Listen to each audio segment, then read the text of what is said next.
예배 전 여러분에게 물어볼게요. 기도하는 것이 어렵습니까? 말씀 듣는 것이 어려워요? 둘 다 어렵다고 할 사람도 있는데 기도가 더 어려운 것 같아요. 목사인 나도 기도의 시간에 더 많이 할애를 하지 못해. 그래서 요즘 새벽에 일어나면 늘 내가 느끼는 게 뭐냐면 더 많이 기도해야 되겠다. 왜냐하면 기도는 나의 영성을 좌우하기 때문에 그렇습니다. 기도하지 않으면 안 돼. 아무것도 아니요. 목사도 아니요. 그거는 기도하지 않으면 아무것도 아닙니다. 말씀은 엄청나게 준비합니다. 왜냐하면 말씀이 내 실력을 나타낸다고 생각하니까 그래요. 그런데요, 말씀 증거의 기초는 뭐냐면 기도예요. 그래서 늘 이야기합니다마는 설교는 기도로 담금질이 된다. 그런 이야기를 합니다. 유창한 이야기, 세상에 좋은 외아들을 다 끌어당기고 자기의 지식을 다해서 말씀을 준비해서 그렇게 구슬을 엮듯이 그렇게 말씀을 잘 증거한다 할지라도 기도가 기초가 되지 않으면 사상누각이 되고 마는 거예요. 기도처럼 중요한 일이 없습니다. 요즘 한국교회에 사라지는 기도가 뭐냐면 통성기도입니다. 통성기도하면 저급한 기도다. 그렇게 생각해서 도대체 기도를 하는 것인지 졸다가 가는 것인지 다른 거 명상하다 가는 것인지 모를 정도로 우리가 그렇게 신앙생활을 하고 있는데요. 성경 읽기는 요즘 참 편하게 되어 있습니다. 이 성경책 들춰내도 펼치지도 않아도 성경을 들을 수가 있어요. 스마트폰에 앱에 깔려있기 때문에 그거 틀어놓고 들으면 1년에 성경을 몇 독은 할 수 있습니다. 그런데 나는 기도 시간에 얼마나 투자를 하고 있는가 한번 깊이 한번 생각을 해보는 거룩한 아침이 됐으면 좋겠어요. 메리라는 여왕이 있는데 철권을 이루었던 여인이었습니다. 근데 그 사람이 무서워한 사람이 한 사람이 있는데 존 낙스라는 종교 교역가였습니다. 그 여인이 그런 유명한 이야기를 했잖아요. 1만 명의 군사보다 한 명의 존 낙스가 나는 더 무섭다 그랬습니다. 왜냐하면 존 낙스는 기도하는 사람이었기 때문에 그랬습니다. 오늘 우리 남원 성결교회 장로님들, 권사님들, 안수집사님들, 집사님들이 나오셨는데요. 기도의 동역자들이 됐으면 좋겠어요. 우리 교회가 잃어가고 소리가 바래지고 있는 이 통성의 기도가 있으시기 바랍니다. 누가 들으면 뭔 소용이 있겠어요. 내가 하나님 앞에 답답하고 힘든 여러분 물에 빠졌는데 속으로 살려주세요 그런 사람이 어디 있어요. 죽을 위기에 처했는데 살려주세요 이렇게 이야기하는 사람이 없어요. 진짜 어려운 지경에 한번 취하면 하나님 앞에 우리가 부르짖어 사람들에게 부르짖어 도움을 구하는 것처럼 마찬가지로 기도도 그렇습니다. 기도는 뭐예요? 하나님의 도우심을 구하는 거니까 열심히 좀 구하세요. 묵상하지 마세요. 묵상하기. 한때에 관상기도가 유명했습니다. 우리나라에서 유명한 목사들이 관상기도를 해야 된다 그래가지고 통성기도는 저급한 기도다 그런 이야기를 했습니다. 그래서 관상기도 생각을 깊이 하며 들어가야 된다. 맞는 이야기죠. 예수님이 어떤 분인가 하나님이 어떤 분인가 하나님은 나에게 어떻게 역사하시는가 그것을 아는 것은 참 중요하지만 아는 것이 중요한 게 아니라 기도하는 것이 중요해요.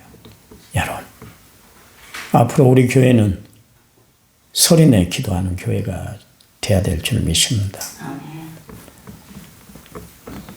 사도신경으로 우리의 신앙을 주님 앞에 고백드리겠습니다. 나는 전능하신 아버지 하나님 천지의 창조주를 믿습니다.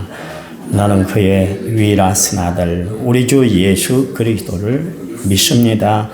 그는 성령으로 잉태되어 동정녀 마리아에게서 나시고 본디오 빌라도에게 고난을 받아 십자가에 못 박혀 죽으시고 장사된 지 사흘 만에 죽은 자 가운데서 다시 살아나셨으며 하늘에 오르셔 전능하신 아버지 하나님 우편에 앉아 계시다가 거기로부터 살아있는 자와 죽은 자를 심판하러 오십니다.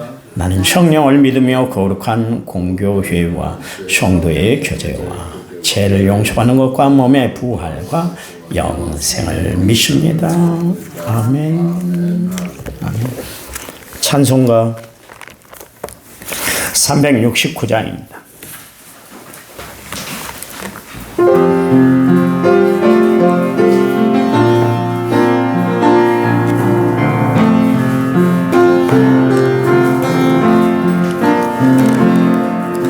죄짐 맡은 우리 구주 어찌 좋은 친구니 걱정 근심 무거운 짐 우리 주께 맡기세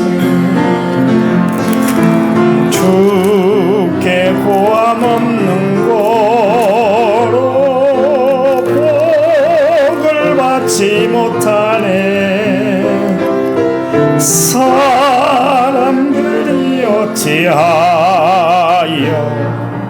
아랠 줄을 모를까 시험 걱정 모든 괴로움 없는 사람 누구나 부질없이 낙심 말고 기도드려 아뢰세 이런 진실하신 친구 찾아볼 수 있을까 우리 약함 아시오니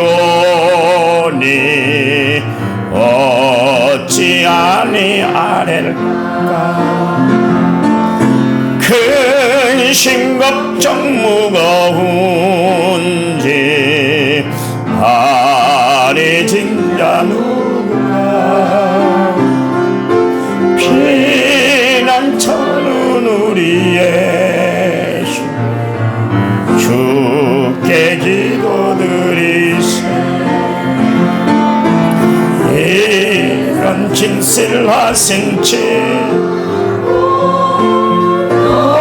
복을 받지 예수 품에 안기어서 참된 위로받겠네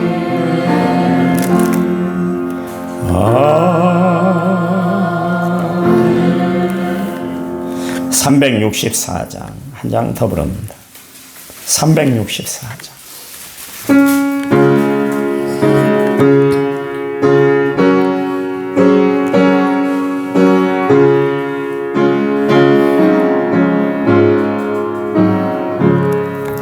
내 기도하는 그 시간 그때가 가장 이 세상 근심 걱정에 얽매인 나를 부르셔 내 진정 소원 주 앞에 만나지 마로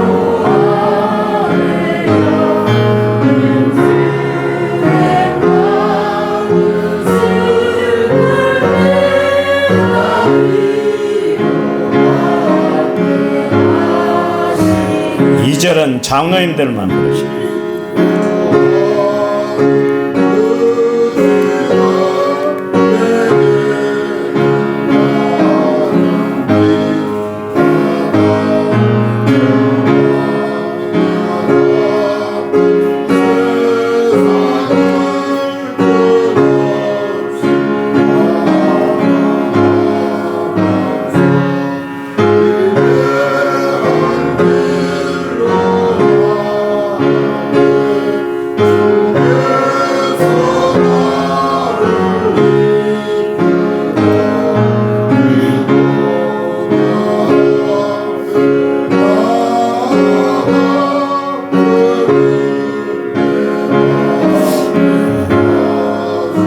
3절은 권사님들만 부릅니다.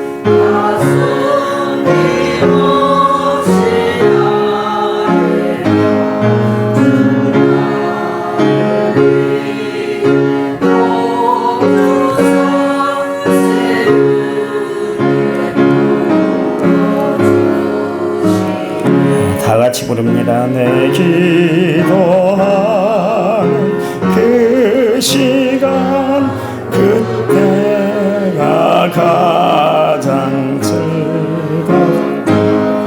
주 세상에서 일찍 조용한 한국 비만 빈들에서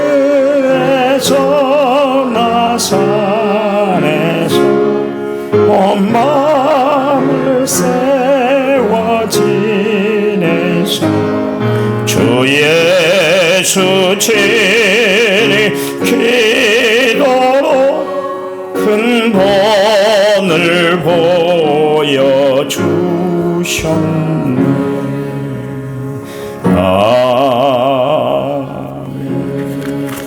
성경 말씀 보겠습니다. 야고보서 4장 7절에 신약 성경 375쪽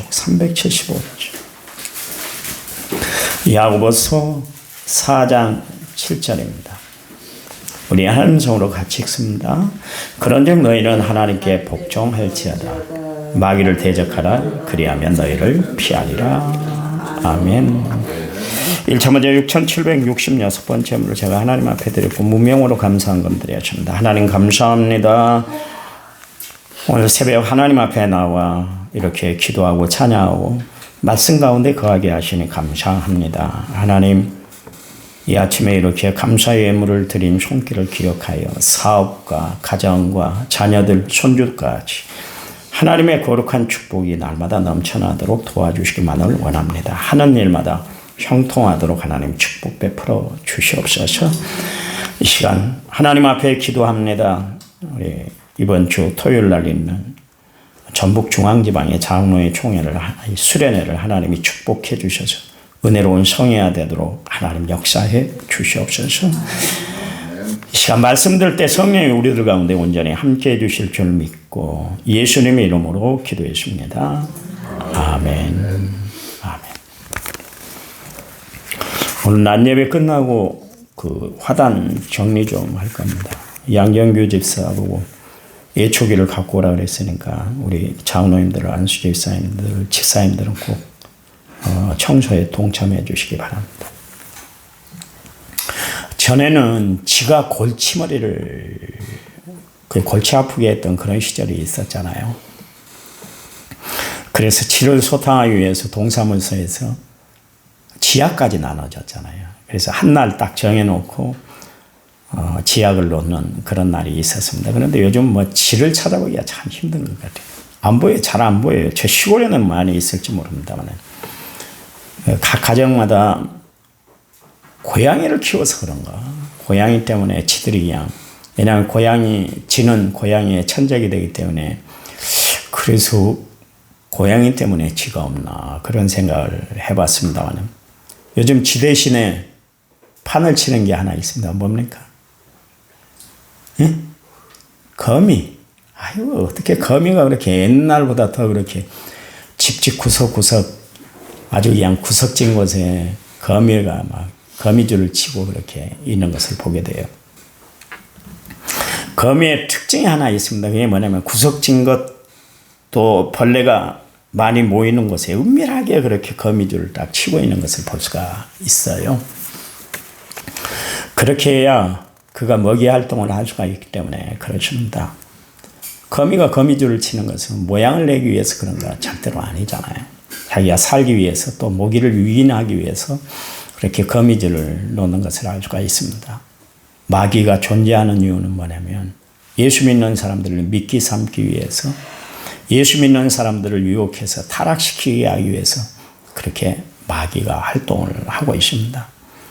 마귀가 꼭 마치 거미가 거미줄로 은밀한 곳에 그렇게 쳐놓고 먹이 활동을 하는 것처럼 마귀도 마찬가지예요. 딱 덫을 놓고 성도들을 은밀하게 유혹을 합니다. 대놓고 유혹을 하면 누구든지 다 이겨낼 수 있죠. 대놓고 그렇게 다가오면 야 다가오지 마. 나는 하나님 믿는 사람이야. 그러지 마. 그러면서 물리칠 수 있는데 이게 은밀하게 다가오는 것이에요. 그래서 문제가 됩니다. 그런데 그 유혹에 빠지면 가룟 유다처럼 형편없는 삶을 살게 되는 거예요. 말씀의 능력을 잊어버리게 만드는 것이에요. 마귀의 작전이 뭐냐면 우리가 말씀의 능력을 알기 때문에 어떻게 해서든 예수 믿는 사람들이 말씀에 가까이 하지 못하도록 해요. 예배 시간에 말씀 듣는 것에 집중하지 못하게 만들고 핸드폰 보게 만들고 딴 생각하게 만들고 그렇게 만들고 어떻게 해서든 말씀에 집중하지 못하게 하는 것이 마귀의 작전이다 말이죠.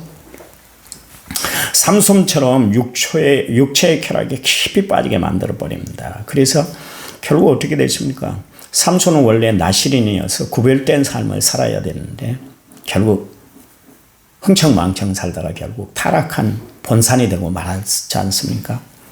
마귀는 수시로 우리에게 다가와서 우리의 감정, 우리의 생각, 우리의 이성을 건드려요.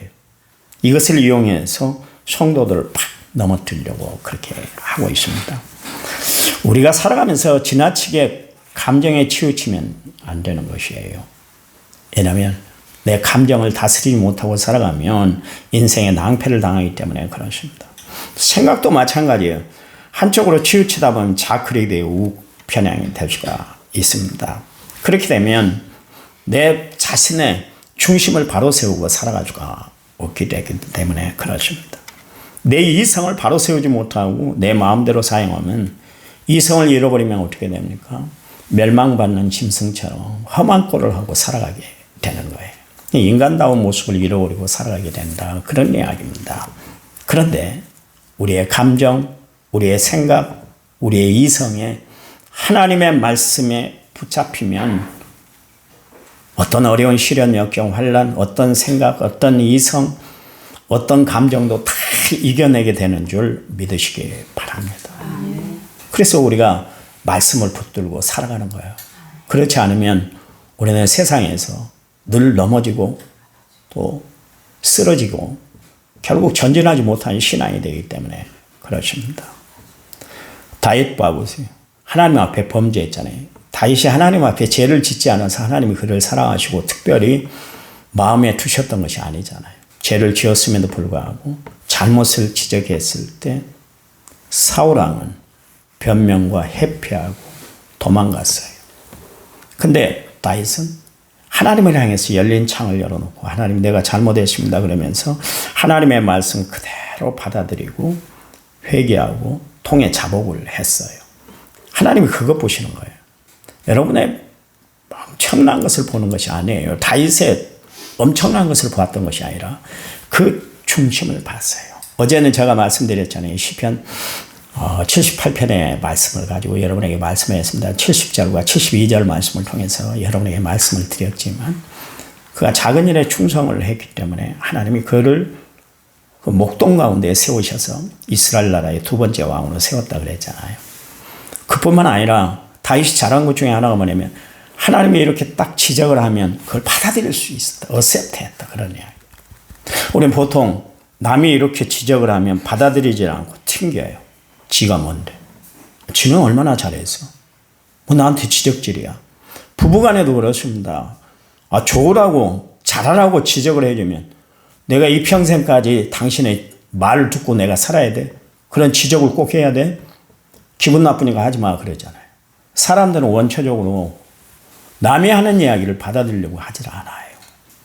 반항심이 있어요. 근데 그걸 받아들인다는 것은 믿음이 있다는 거예요. 그걸 받아들인다는 것은 내가 겸손한 성품을 갖고 있다는 거예요. 그렇기 때문에 받아들이는 거예요. 여러분 한번 해봐 보세요. 누가 목사든 누가 여러분에게 지적을 하면 에이 지나 좀 잘하지. 지는 뭐라고. 이런 이야기 하지 마세요. 아 내가 이런 점이 보였구나. 아 내가 이렇게 살아야 되겠구나. 그럴 줄 알아야 돼. 그게 신앙이 감정을 다스리는 거고 이성을 다스리게 만드는 거예요. 그렇지 않으면 아무것도 아니게 돼. 바울이 참 대단한 것 중에 하나가 뭐냐면 모든 거 다 받아들였죠. 심지어 바울 당신은 말이 좀 듣기가 힘들어. 왜 그렇게 말 주변이 없어? 그럴 때도 야 나는 하나님의 말씀만 증거해서 무슨 이야기야. 나는 지금 다른 이야기 안 해. 나는 철학적인 사고도 다 가지고 있고 철학을 공부했던 사람이고 내가 가말리엘 밑에서 수학을 한 사람이야. 나에게 함부로 그런 이야기 하지 마. 나도 말 잘해. 무슨 이야기야. 그런 이야기 안 했습니다. 나는 말에 조래. 그래. 그렇지만 당신들은 그리스도의 복음을 받아들이면 좋겠어. 이렇게 이야기를 했어요. 누구든 반발심이 있을 텐데도 불구하고 바울은 받아치질 않았어요. 받아들였어요. 왜요? 그의 마음에 성령님이 하나님의 그리스도의 사랑이 함께했기 때문에 그랬습니다. 우리 남은 성결교회는 그런 교회가 성도들이 됐으면 좋겠어요. 누가 무슨 이야기를 한다 할지라도 혈압 오르는 것이 아니라 그것을 받아들이고 수용하고 신앙으로 승할 수 있는 그런 성도들이 많아지길 바랍니다. 변해야 돼요. 이제 변해야 돼요. 언제까지 그렇게 살겠어요? 내 성격대로 다 드러내고 살면 안 되는 것이죠. 다윗이 참 하나님 앞에 인정받았던 것은 나단 선지자가 와서 딱 그런 이야기를 했을 때 받아들였잖아요. 그 한 번만 받아들였나요?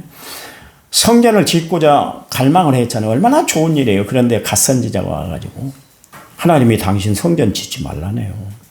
두 마디 안 했잖아요.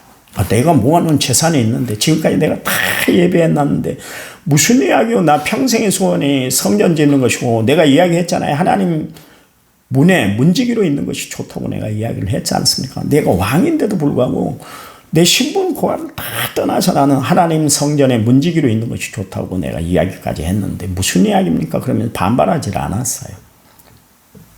예, 다윗이라고 할 말이 없을 것이에요. 다윗이라고 왜 생각이 없을 것이에요. 그런데도 불구하고 자기의 생각 모든 것까지 다 감정까지 다 내려놨어요. 하나님이 그거 보신 거예요. 그거 보신 그렇게 하기가 쉽지 않잖아요. 근데 이야기하잖아요. 장로님이 이야기할 때 속으로는 네 그렇게 하죠. 처음에는 그랬어요. 왜 이렇게 일일이 다 간섭하실까? 왜 나를 지적질을 하실까? 그랬는데 그게 약이더라고. 그게 약. 내가 지금까지 목회할 수 있었던 비결은 바로 그거예요. 그래서 늘 나는 장로님 뵐 때마다 형님 같아, 형님 같아. 지금 저는 형님이 없으니까 내가 말을 표현 안 해서 그렇지 장로님한테 형님같이 여기고 살아요. 무슨 말을 하면 다 듣게 돼. 근데 다 오라. 여러분 목회한다는 것이 신앙생활 한다는 것이 내 감정을 죽이고 하나님 앞에 모든 것을 다 내놓고 살아가는 거예요. 그게 신앙생활이에요. 내 할 것 다 하고 내 성질 부릴 것 다 부리고 내 갈 것 다 가고 내 할 것 다 한다면 그건 신앙생활이 아니죠. 내 생활이지. 그렇잖아요. 신앙생활에는 뭡니까? 하나님이 원하는 뜻대로 살아가는 것, 하나님 말씀대로 살아가는 것이 신앙생활이지. 내 마음대로 살 것 같으면 그건 신앙생활이 아니라니까요. 그렇잖아요. 우리가 기도하는 것도 비단 여러분 어떻게 기도합니까? 기도를 통해서 어떻게 내 자신을 살피고 하나님의 뜻을 이루기 위해서 내 모습이 변해가는 것, 방향을 바꾸는 것, 그것이 기도하는 거예요. 그렇잖아요. 여러분 모든 것이 우리는 삶 가운데서 신앙생활이 표현되고 나타나야 될 줄 믿습니다. 요나 보세요. 감정에 치우쳤잖아요. 얼마나 감정에 치우쳤어요. 하나님이 아수르 수도인 니느웨에 가서 하나님의 말씀을 전해. 거기 18만 5천 명이라는 사람들이 앞뒤 분간을 못하니까 네가 가서 이야기를 하면 그들이 돌이킬 거야. 지금까지 잘못 살아왔지만 네가 이야기하면 그 백성이 변화가 될 거야. 그런데 요나는 자기 감정을 갖고 있었어요. 왜냐하면 아수르라는 나라가 얼마나 포악한 나라인가. 제가 이야기를 했잖아요. 아시리아라는 나라가 청동기 문화를 발달을 시켰던 나라가 아시리아예요. 그러니 그 당시에 다 돌 가지고 사용하고 나무 가지고 사용하던 그 시대에 철을 가지고 전쟁에 임했으니까 보이는 것이 없었죠. 그리고 이야기했지 않습니까? 만약 그 나라에 반역을 하면 사람들 포를 떠갖고 껍질을 성벽에다가 걸어놨던 백성들이 아시리아 사람들이에요. 그러니 감정이 좋겠어요. 하는 짓을 보면 포악하죠. 북이스라엘 남유다를 매번 침략을 해서 어렵게 만들고 힘들게 만들었던 사람들이 아수르 나라인데 그 수도 니느에 가서 하나님의 말씀을 증거하라니까 감정이 뒤틀린 거예요. 나 가고 싶지 않다는 거예요. 그래서 어떻게 했어요? 마침 요바로 내려왔는데 출항하는 스페인 다시스로 출발하는 배가 딱 기다리고 있는 거예요. 그 배 타고 그냥 도망가 버렸잖아요. 결국 어떻게 됐어요? 자기 감정에 치우쳤다가 결국 죽는 꼴이 되고 말았잖아요. 여러분 우리가 우리의 감정대로 살면 나만 하는 것이 아무것도 없어요. 옛날 어른들은 화나면 그렇게 집어던지기를 좋아했는지 물건을 다 집어던졌어요. 왜 그랬을까요? 밥상 엎는 건 둘째치고 막 텔레비전이고 뭐고 막 이렇게 눈에 보이면 막 다 집어던졌잖아요. 그 꼴 보고 났더니 좋던가요? 한 당사자도 후회가 되고 그것을 본 사람은 평생 마음에 트라우마로 남게 되잖아요. 여러분 감정에 치우치면 안 되는 거예요. 내가 교회에서 성도들을 바라보고 사회에서도 봅니다마는 막 화를 내는 사람들이 있어요. 아니 자기가 남한에서 제일로 큰 교회 집사래. 게임을 하는데 그거 하나 잘못했다고 막 집사가 막 화를 팍 내고 욕짓거리려고 막 하루 종일 씩씩거리더라고요. 집사라고 이야기를 하지 말든지. 운동을 하았으면 기분을 푸고 레크레이션을 하려고 온 것이지 화나고 성질 돋구고 자기 기분 못 풀어서 복다리 날려고 운동 온 거 아니잖아요. 그러잖아요. 그 감정을 다스리지 못하면 하나님의 영광 딱 봤더니 그 순간에 이 사람 마음속에 하나님의 영이 없구나. 이해하려고 받아들이려고 하질 않구나. 이게 신앙인의 모습인가 내가 다시 한번 살펴봤어요. 그 사람의 모습이 내 모습일 수가 있어요. 여러분, 그래요. 우리의 생각, 나의 모든 것을 내 생각이 끌고 가게 해서는 안 되는 거예요. 왜냐하면 내 생각에는 한계가 있고 또 모자람이 있기 때문에 그렇습니다. 사울 왕이 생각을 잘못했잖아요. 그렇잖아요. 가룟 유다가 생각을 잘못 먹었잖아요. 그랬더니 어떻게 됐습니까? 가장 불행한 사람이 되고 말았어요. 여러분 잘 다스리세요. 내 마음, 내 생각, 내 이성, 이 모든 것을 다 감정까지 하나님이 다 다스리도록 하나님 앞에 내놓고 살아가는 성도들이 되시기 바랍니다. 아멘. 마귀는 이걸 가지고 나를 장난질을 한다니까요. 하나님 감사합니다. 우리에게 주신 하나님의 은혜, 우리에게 베풀어 주신 하나님의 사랑 감당할 수가 없습니다. 하나님이 이루어 주셔야 될 줄 믿습니다. 하나님, 내 생각, 내 마음, 내 감정, 내 이성까지도 하나님이 다스려 주시고 성령이 다스려 주시고 말씀의 능력으로 다스려 주셔서 어느 곳에 있든지 간에 하나님 영광 드러내고 살아가는 저희를 되도록 축복해 주시옵소서. 한 주간 살아갈 텐데요. 하나님이 주신 능력으로 승리하도록 역사해 주시옵소서. 예수님 이름으로 기도했습니다. 아멘. 우리 합심해서 기도합니다.